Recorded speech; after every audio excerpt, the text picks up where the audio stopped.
Mambo vipi mzee? Fresh tu za siku. Mungu mwema. Hongera. Asante sana.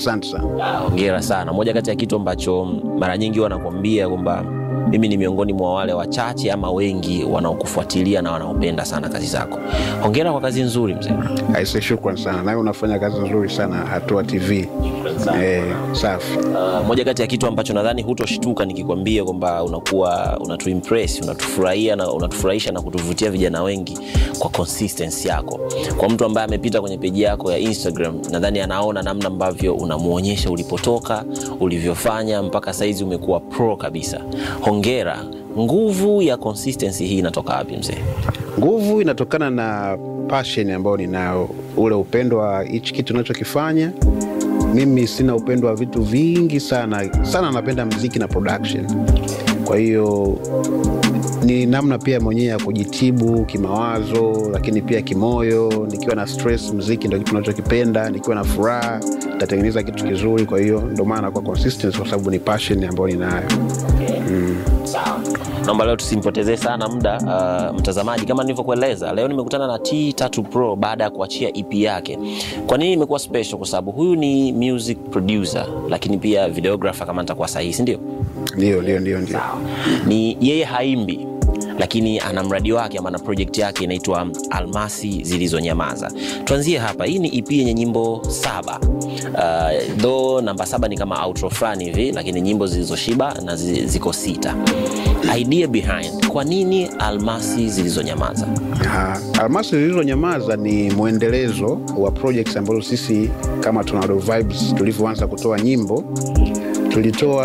Tunatoaga nyimbo single tracks, lakini kuna zile projects za pamoja za nyimbo nyingi ambazo tumekuwa tukizitoa toka mwaka 2019. Project yetu ya kwanza ilikuwa inaitwa MSM, maana yake mwanzo sasa na mwisho, tukiwa tunamaanisha kwamba tunachokifanya ndo mwanzo wetu, lakini ndo kitu ambacho tunakifanya muda huo ile sasa, na hata mwisho tutakuwa tunaendelea kufanya masuala. Kwa hiyo tulikuwa tunaelezea nini ambacho tunakipenda na tutakachoendelea kukifanya, na tulikuwa tunaanza mwanzo. Lakini baada ya muda tukatoa project nyingine ambayo ilikuwa inaitwa Chini. Sasa maana yake ilikuwa inatuonyesha kwamba sawa tumeshaanza, lakini bado tuko chini. Na katika hiyo project walikuwa introduce watu kama Toxic kwa mara kwanza nilifanya naye pia katika hiyo project, na wengine wengi kina Mox, kina nani. Yani tulifanya kazi, lakini ndio tulikuwa tunaanza chini, tukaileta sokoni. Na kwa kupitia pia hiyo EP tukaweza kwenda, watu walipenda aina ya muziki tuliofanya na tukaingia sokoni. Ikaja project nyingine ambayo inaitwa Ndani. Yani sasa Ndani nikimaanisha sasa tumeshaingia ndani. Na ni kweli muda huo angalau nyimbo zinapigwa maredioni, tunapata features nyingi za underground artists, lakini tayari tuko ndani, wasanii wakubwa pia tunafanya nao. Kwa hiyo tukaitoa hiyo project ya Ndani ambayo ilikuwa album na nyimbo 20. Na sasa baada ya muda mrefu tukatoa sasa Almasi Zilizonyamaza, kwa sababu wale watu ambao walishaingia sasa ndani wakawa wamefika level fulani, kila mmoja kwa namna yake. Vijana walifanya vitu vingi sana vizuri. Kwa mfano tulishinda mashindano mengi ya makampuni ya simu, tukapata nyimbo zilitrend, yani vitu vingi tulivifanya. Alafu kuna muda kila mtu akatukaa kama tuko kimya hivi, kwa sababu tulikuwa tunaendelea kufanya project zaidi nyingine, lakini pia tunapata muda wa kufanya pia shughuli zingine. Kwa mfano wote ambao mlionaona kwenye ile EP wana kazi zingine ambazo wanazifanya. Na hata mimi katika kipindi hicho nikapata katika maisha yangu nikapata familia. Kwa hiyo nikawa nimebase pia zaidi katika kuhakikisha familia yangu naiweka sawa, huku naendelea na mambo ya muziki. Kwa hiyo kuna kipindi fulani ambacho tulikipitia sisi watu wa Tornado Vibes, tulipata ukimya fulani, lakini sio kama tulikuwa tumeacha tunachokifanya. Hapana, tulikuwa tunafanya project, tunafanya mambo mengine. Na ndio maana nikaita Almasi Zilizonyamaza, kwamba ni watu ambao wanang'aa na hata wakitoa vitu vinaenda vinakubalika, lakini kwa kipindi fulani zilikuwa zimenyamaza kutokana na hiyo hali. Lakini pia hata katika industry watu wanaweza wasiwafahamu sana, labda watu wanaweza wasiwe famous sana ambao wameperform katika hiyo project, lakini ni Almasi wanafanya vitu ambavyo vina thamani. Almasi ni kitu chenye thamani. Kwa hiyo ukisikiliza EP utaona uthamani wa wale watu. Kwa hiyo ni wanaweza wasio wana shout sana, wana skendo, wafahamiki, lakini wanafanya kazi nzuri na ina thamani kama jinsi ambavyo Almasi ipo. Ndio maana ya Almasi Zilizonyamaza. Kwa unakuja kututhibitishia, kwanza hongera kwa project kadhaa ambazo mmekuwa mkizifanya, lakini kwenye hii Almasi Zilizonyamaza unakuja kututhibitishia kwamba hawa wasanii ambao Tornado Vibes mmekuja nao wana thamani kubwa kama ilivyo Almasi. Ndio wana thamani kubwa, na uthamani wake sio katika tu kwamba huyu ni msanii wa gharama, sijui anatakiwa awe na mavazi aina fulani, sijui gari aina fulani. Hapana, nini ambacho ana deliver content. Yani kwa sababu sanaa ni ile kipaji ambacho mtu anacho. Unaweza kuwa msanii una thamani kubwa, una mahela na nini, lakini hauna kile kipaji sahihi ambacho unaweza kumconvince mtu kutamani kukufuatilia. Lakini watu ambao wapo mle katika ile EP, ukisikiliza nyimbo zao, ukijisikiliza jinsi ambavyo wanajitoa kuandika historia zao, wanaongea vitu ambavyo wanaviishi. Umeona? Kwa hiyo uthamani sio tu wa wao kama mtu, lakini wa vile vitu ambavyo pia wanaviandika na entertainment ambayo tunaitoa, watu wanaenjoy ubunifu wa beat, ubunifu wa flows. Hiyo yote ni thamani na ni Almasi kama ambavyo tumeisema pale. Yeah. Kusema ubunifu wa beat na vile vitu mnavyovizalisha kwenye ngoma namba 1 nadhani inaitwa Maringo. Nadhani umekithibitisha sana mle kama producer. Kuna muda kama beat zina switch kabisa. Tutakuja huko. Kama bado hujaitazama EP ya Almasi Zilizonyamaza, tayari inapatikana kwenye digital stores zote, na producer mwenyewe ni huyo hapa bwana T3 Pro. Ina jumla ya mikwaju 6 na outro 1. Namba 1 ikiwa ni Maringo, namba 2 Hekima, namba 3 ni Mwanzo Mwisho akiwa na Toxic. Fuvu mle ndani kuna Gano mwanae, tutakuja kumzungumzia huyu jamaa ni mtu wa namna gani. Lakini pia namba 4 kuna Ubaya, Owen Frokila pamoja na Omi Msomi. Nadhani ni video ambayo imeachiwa leo Jumamosi, si ndio? Yes. Lakini namba 5 ni Tupo, kuna Dan General mle. Namba 6 Hekima tu, bonge moja la goma. Na namba 5 ni Nokia. Na namba 7 ni Nokia Tune. Huko tutakuja kuzungumzia zaidi, nadhani nilikucheki kuonyesha ubunifu uliofanyika mle.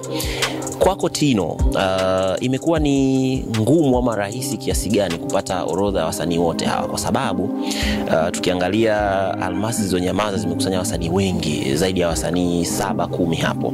Imekuwa ni ngumu kwako ama rahisi kiasi gani kuwakusanya lakini kupata mwitikio wao? Ulikuwaje unapokuja kwenye hii project? Au ni kwa sababu ni familia na Tornado Vibes, au imekuwaje mzee? Kulikuwa na ugumu ama urahisi kiasi gani kupata wasanii wote kwenye huu mradi? Kupata wasanii wote kwenye mradi huu haikuwa ngumu, kwa sababu wote katika hiyo EP ni watu ambao tunafahamiana kwa muda mrefu. Lakini pia hata jinsi ambavyo tunafanya nao kazi, wako sharp na wanapenda kurespond kutokana na vitu ambavyo naweza nikawaomba tufanye. Kwa hiyo ni watu ambao tunafahamiana, na nina watu wengi, washikaji wengi sana ambao wanafanya vizuri, lakini niliowachagua ni kutokana na mradi huu jinsi ambavyo ulikuja. Unajua kuna muda unatengeneza beat, unaona kabisa hii beat atafahamu mtu fulani. Kwa hiyo wote waliomo mle ni watu ambao tuna historia nao sana. Kwa mfano Tigwan tunafahamiana naye muda mrefu sana, nitoka 2015 huko tunafahamiana, tunafanya kazi nyingi sana, na huwa nakubali sana aina yake ya uimbaji. Tukija Toxic tumefahamiana naye miaka michache kidogo tofauti na Tigwan, lakini ni msanii ambaye anaonekana uwezo wake. Haya, tukija Omi Msomi tumefahamiana naye alivyotoka kaskazini akaja tauni. Yani siku sita nilivyomtafuta Omi Msomi kuja kufanya naye kazi, hata yeye mwenyewe hakuwa ile kwamba sijui avimbe nini, naye alikuwa anatamani tuje tufanye naye kazi. Ukija kwenye Owen Frokila, Owen nimetambulishwa kwa Owen kupitia Tigwan. Owen yuko vizuri sana Makambako. Okay. Kwa hiyo ni familia ya Tigwan. Umeona? Tukija katika wasanii wengine kama Godwin alitambulishwa na Mox, ambaye Mox ni familia ya Tornado muda mrefu. Umeona? Kwa hiyo Alan Poem naye alitambulishwa hapa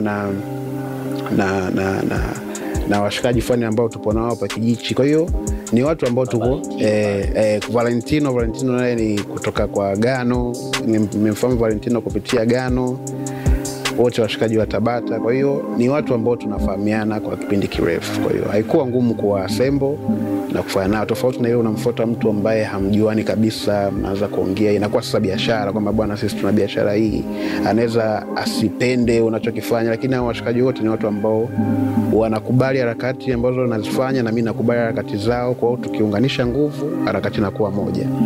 Kwa hiyo hongera sana. Lakini pia hii inatuthibitishia kwamba ni kwa namna gani pia una communicate na watu vizuri, una socialize nao vema kabisa. Kwa sababu kiukweli binafsi nimesikiliza na nimetazama baadhi ya video zilizopo ndani ya Almasi Zilizonyamaza, ni kazi nzuri sana. Sasa nina jambo la msingi hapa nataka utusaidie. Almasi Zilizonyamaza ni moja ya project ambayo ni kali sana kama nilivyosema. Nataka utusaidie kitu kimoja. Ni kwa nini mtu anatakiwa kuisikiliza Almasi Zilizonyamaza? What is special in it? Kuna kitu gani maalum, kuna kitu gani cha tofauti kilichoko ndani ya Almasi Zilizonyamaza? Hilo la kwanza. La pili, umetuelezea namna ambavyo umekuwa na ushirikiano na baadhi ya wasanii kwa muda mrefu. Hapa utaniacha kidogo niwe na uhuru wangu binafsi kwa baadhi ya watu ambao natamani kufahamu kuhusu wao. Kuna mtu kama Gano. Who is Gano to you? Gano ni mtu wa namna gani kwa T3 Pro? Kwa sababu ni mtu ambaye umemtaja mara nyingi sana, na ni mtu ambaye ameonyesha ubunifu mkubwa sana kwenye Nokia Tune. Kapita na melody moja kali, sauti fulani nadhani nilikwambia anamfananisha na moja ya R&B singer mmoja mkali sana, sasa hizi amebadili upepo, Ibra Nation. Lakini Gano ameanza production kitambo, nimejaribu kumstudy na ni mtu ambaye umekuwa ukimuona kama mentor, lakini kama mwana ambaye umejifunza vitu vingi sana kwake. Gano ni mtu wa namna gani kwako? Ana maana gani Gano kwako? Lakini umemtaja Tigwan vile vile, moja kati ya rapa mnoma kabisa. Mimi nikimwekaga Tigwan na mwamba wangu mmoja hivi anaitwa Msamiati. Ni watu ambao flow zao kama anazipenda, sema tu Msamiati unyaki mwingi. Anapiga kinyaki. Tigwan pia ni mtu wa namna gani? Tuanze na hawa alafu tutaendelea na wengine. Lakini cha kwanza, kuna kitu gani special ndani ya Almasi Zilizonyamaza? Kwa nini mtu anatakiwa kuisikiliza? Tuanzie hapo, alafu utaniambia Gano ni mtu wa namna gani kwako, ilikuwaje ushirikiano wako kwenye hii project pamoja na Tigwan na wasanii wengine. Karibu. Asante. Kwa nini mtu akaisikilize Almasi Zilizonyamaza? Kitu cha kwanza ni lengo langu mimi kama producer la kuitoa ile EP, mojawapo ilikuwa ni kuonyesha quality ya kazi ambapo tumefikia, tuna uwezo wa kuitoa. Manake tunaweza kusema maturity au kukua, ukuaji ambao tumeupitia. Ukisikiliza quality ya nyimbo zetu kipindi hicho, tunatoa albamu yetu ya kwanza MSM, sio sawa na sasa hivi. Tulikuwa bado tunajifunza uandishi, wasanii sawa walikuwa wanaandika vizuri, lakini tumepitia mengi hapa katikati. Watu wamekuwa bora hapa katikati. Kwa hiyo kuna namna ambayo wame advance katika uandishi, lakini pia hata mimi mwenyewe katika production tumeadvance. Kwa hiyo kuna quality nzuri ya sauti ambayo utaenda kuisikiliza katika Almasi Zilizonyamaza. Lakini pia kitu cha pili ni kwamba jinsi gani ambavyo tumejaribu kuunganisha ubunifu wa muziki wa kizamani na aina ya muziki wa kisasa, kwa sababu utasikia mle kuna nyimbo za drill kama mbili ambako ni format ya muziki wa hip hop wa drill wa kipindi hiki, lakini melodies ambazo zina sound mle ni melodies za nyimbo muziki wa kizamani wa Kitanzania wa kizamani wa enzi hizo wa miaka 70 80. Kwa hiyo tukajaribu kuunganisha muziki wa kizamani na drill ya sasa hivi, lakini wachanaji pia ni wachanaji ambao wamekuwa wakifahamika most ni wale waimbaji wa hip hop au boom bap au ile hip hop ngumu, sio ile ya swaga, lakini wamepita kwenye biti za aina hiyo, na hata uandishi wao hawajaimba katika namna ile ambayo inafanania na watu wengi. Yani kuna ile style ya drill ambayo inafahamika, unakuta mtu style zinafanana na wasanii kama 10 wanaimba style inayofanana, lakini hao wametumia ubunifu wao. Ukimsikiliza Tigwan ana njia yake, Toxic ana njia yake, Bronze ana njia yake, na wengine wote kina Dan General wanapita katika njia zao, wanaandika mistari ambayo imenyoka, wajaunga. Umeona? Kwa hiyo kuna ubunifu wa aina tatu hapo: beat yenyewe, melodies na uandishi. Lakini pia kwa mtu yote ambaye anapenda creativity na ambaye anapenda hip hop na anayependa muziki mpya au anapenda sound mpya, atafurahia kusikiliza Almasi Zilizonyamaza kwa sababu ni sound mpya. Mimi binafsi huwa napenda kusikiliza sound mpya mara zote.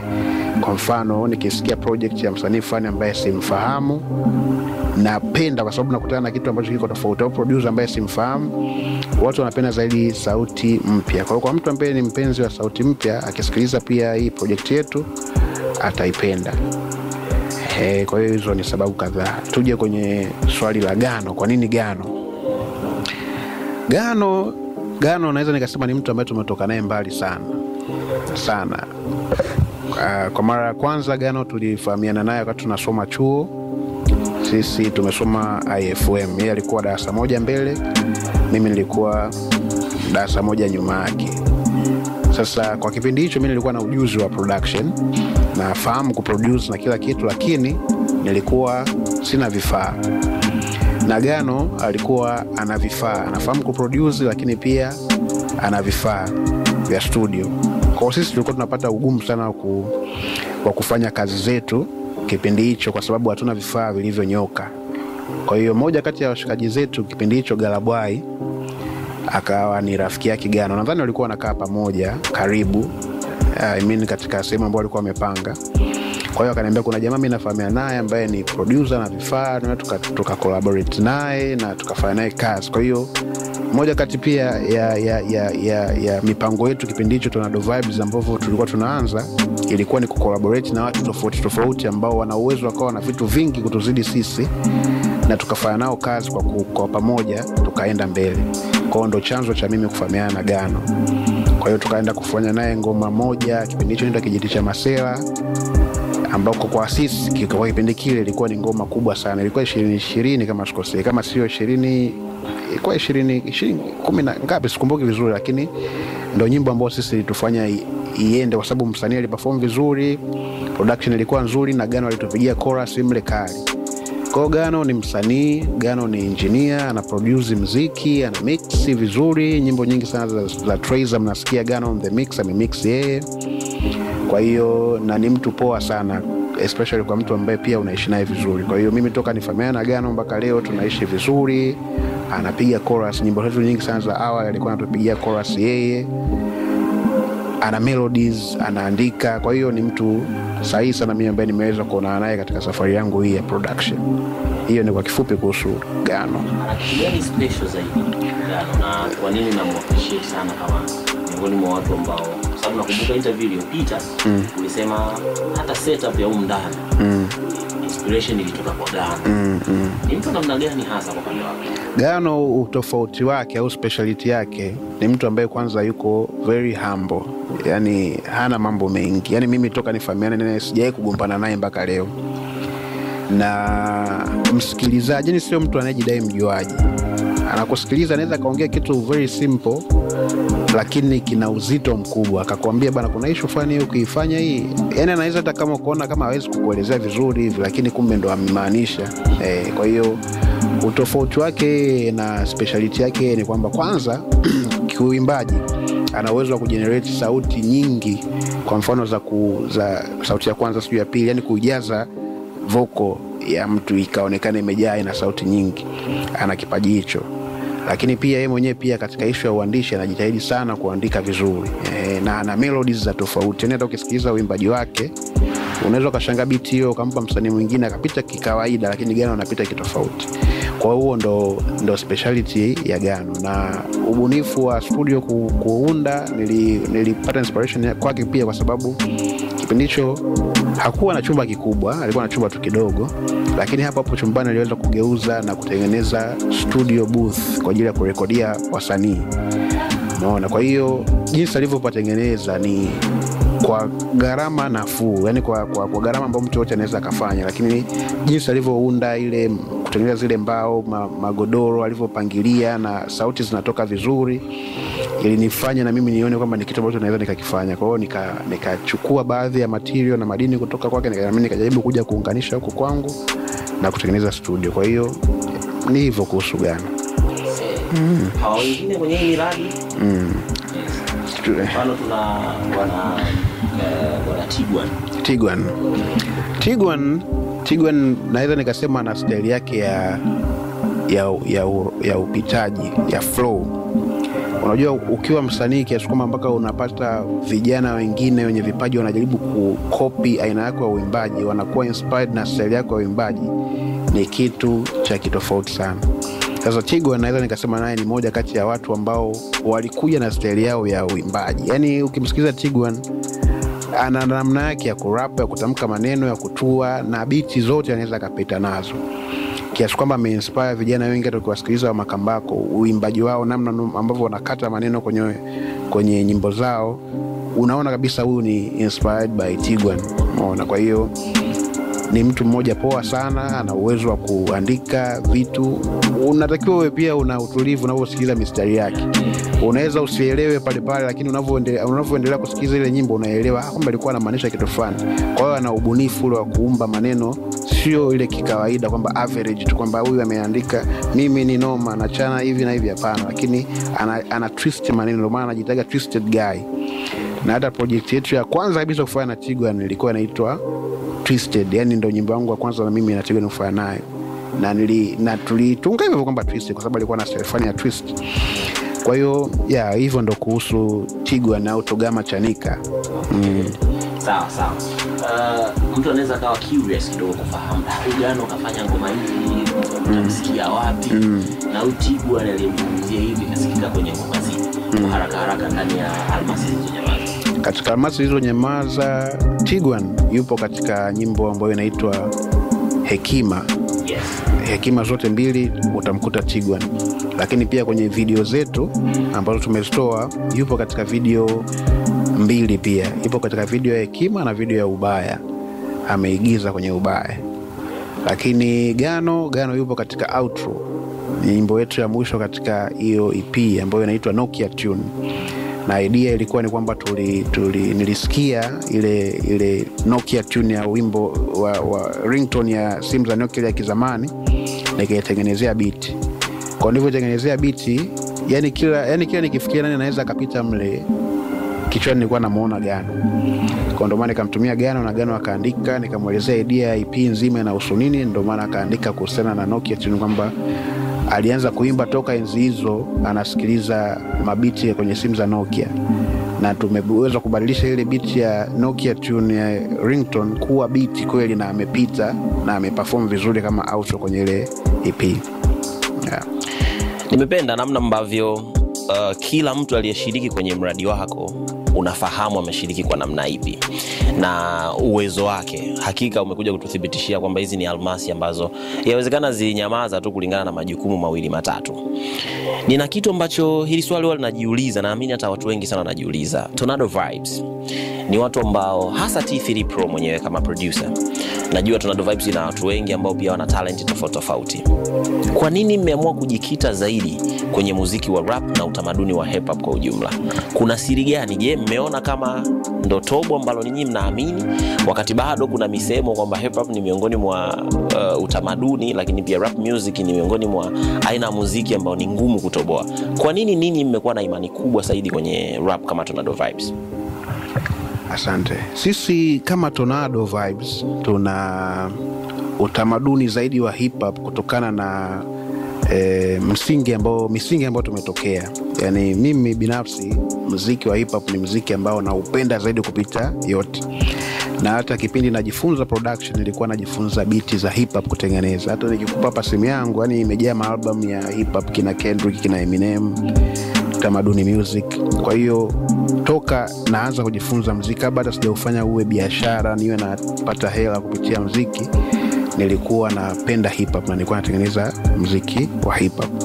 Kwa hiyo automatically watu ambao nilikuwa nazungukwa nao walikuwa nao ni watu ambao wanapenda hip hop. Kwa mfano tukiwa shule unakuta nakuwa nimekuja na mabiti yangu wa hip hop hapo, naweka mabiti kwenye viredio vile vya Bluetooth, tunaweka flash pale. watu wanaoweza kuchana wanakuja, wanazunguka pale, wanaanza kupita michano na nini, ndo tunafahamiana mwana washikaji kina Mox kina nani. Kwa hiyo tulikuwa tunafanya mwanzoni kama upendo, kwamba sisi tuna appreciate hip hop, tunapenda hip hop, tunaishi maisha ya hip hop. Hatukuwa tuna mawazo hayo kwamba sijui tupate hela kwenye muziki, sijui umaarufu. Hapana, watu walikuwa wanafanya muziki kutokana na upendo ambao wanao katika aina hiyo ya muziki. Ndio maana msingi wa Tornado Vibes mwanzoni ulikuwa ni hip hop. Lakini maisha yalivyoendelea kwenda na nilivyoanza sasa kuigeuza ikawa studio official Tornado Vibes, hauwezi kusema unabaki tu kwenye hip hop peke yake, kwa sababu unakutana na wasanii wengine mbalimbali. Kwa mfano kipindi napambana na maisha, kabla sijawa na studio, nilipata kazi studio moja Kiwalani, na interview yangu pale wakaniambia kuna nyimbo hapa ya DJ Kopa unaweza kuja kuitengeneza. Unaona, taarab. Sasa hebu fikiria kutoka kwenye hip hop mpaka kwenda kutengeneza taarab, ni incha mbili za fimbo ambazo ziko mbali sana. Kwa hiyo sikukataa, nikasema naweza kutengeneza, nipeni tu siku 2-3 niweze kujiandaa alafu nitakuja. Lakini hizo siku 3 sio kule kujiandaa, nilikuwa najifunza jinsi gani kutengeneza taarab. Kwa nikatengeneza mabiti sample 2-3 za taarab, ingawa haikuwa kwa ubora ule ambao mtaalamu wa taarab angeweza kutengeneza, lakini nilijitahidi. Kwa hiyo kwa kiasi fulani nikaanza sasa kujifunza na muziki wa aina nyingine, baada ya kuigeuza sasa hii kuwa kazi yangu. Kwa hiyo katika ile studio walikuwa hamna wasanii wa hip hop, yani walikuwa ni wasanii wa bongo flava, wasanii wa muziki wa taarabu, wasanii wa muziki wa baibuda. Kwa hiyo ndo ikawa society yangu. Yani mimi sasa nikaanza kubadilisha baadhi ya wasanii pale, na nikaanza kuwapa mabiti ya trap. Yani unakuta mtu ameshazoea zake baibuda, haamini kama anaweza kupita kwenye beat ya trap. Kwa hiyo unakuta nikampitisha. Kuna mshikaji wangu anaitwa Viva, na alikuwepo pia kwenye ile EP yangu ya enzi hizo ya chini, alipita vizuri huyo Viva. Ni msanii wa taarabu lakini akapita kwenye trap, yani ni noma ya ngoma. Kwa hiyo na ndiko nikaonana pia na wasanii wengine kupitia hapa kwenye hiyo studio, na tukawa tunafanya kazi za muziki na wengine. Na ndio sababu sasa ya album yetu ya ndani ilikuwa yote bongo flavor. Yani kwanza nyimbo ya kwanza mpaka 20. Na sio bongo flavor in such, yani tulichanganya muziki wa kuimba. Kwa hiyo kuna beats za trap lakini watu wameimba.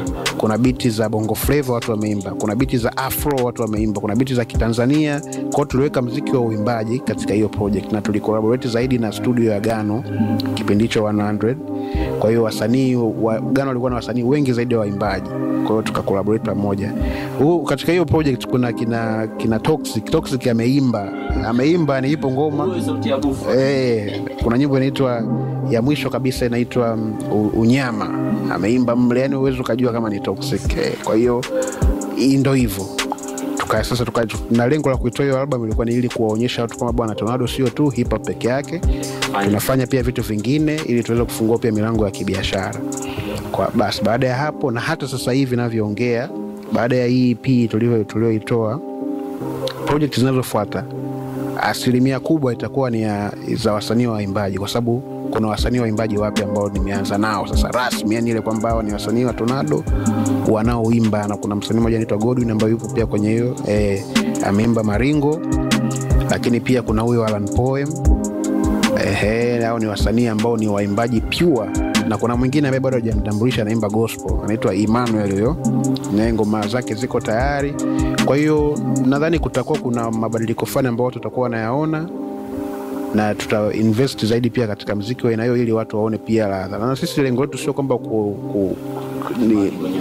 kwenye rap peke yake au sijui tunajaribu biashara ya muziki wa uimbaji. Hapana, ni vile vile misingi yetu ni passion na upendo wa muziki na wa mashabiki kusikia uwezo wa vijana. Kwa hiyo ndio hivyo. Kwa hiyo Tornado sio tu hip hop, tuko vizuri pia kwenye mambo mengine. Hicho nadhani inaweza kaika inathibitishwa zaidi kulingana na producer mwenyewe. Una kazi zaidi ya 3. Jamaa bwana, much respect on you. Ilikuwa muda mzuri sana kuwa na wewe. Asante sana kwa kutualika Tornado Vibes. Ni nyumbani hapa, lakini hongera kwa kazi nzuri bwana Tino. Wewe ni moja kati ya watu ambao binafsi naamini bado tunakudai vitu vingi sana, kwa sababu naamini bado hujatupa kwenye uwezo ulionao. Almasi Zilizonyamaza ndo mradi tulionao sasa, na ni muhimu zaidi watazamaji waende kustream katika platforms zote. Mwingine anaweza akasema nataka nikathibitishe hiki ambacho amekizungumza T3 Pro leo. Anazipataje hizi kazi? Sawa, project inapatikana katika digital platform zote. Kwa hiyo unaweza ukaingia Apple Music, unaweza ukaingia YouTube, unaweza ukaingia digital platform yoyote ile ambayo unaifahamu, zinapatikana na ina videos. Tumetoa videos 4 ambako tayari 3 ziko hewani, moja itatoka tarehe 31. Kwa hiyo hivyo ndio ambavyo unaweza ukazipata kwa jina la Almasi Zilizonyamaza. Basi ukiandika tu Almasi Zilizonyamaza T3 Pro inakuletea, au ukiandika jina labda la wimbo, kwa mfano Hekima, unaipata. Na hata kwenye Instagram mawapi hapo, ukiwa unataka ufanye labda challenge au utumie nyimbo zetu, zinatokea pale. Yeah.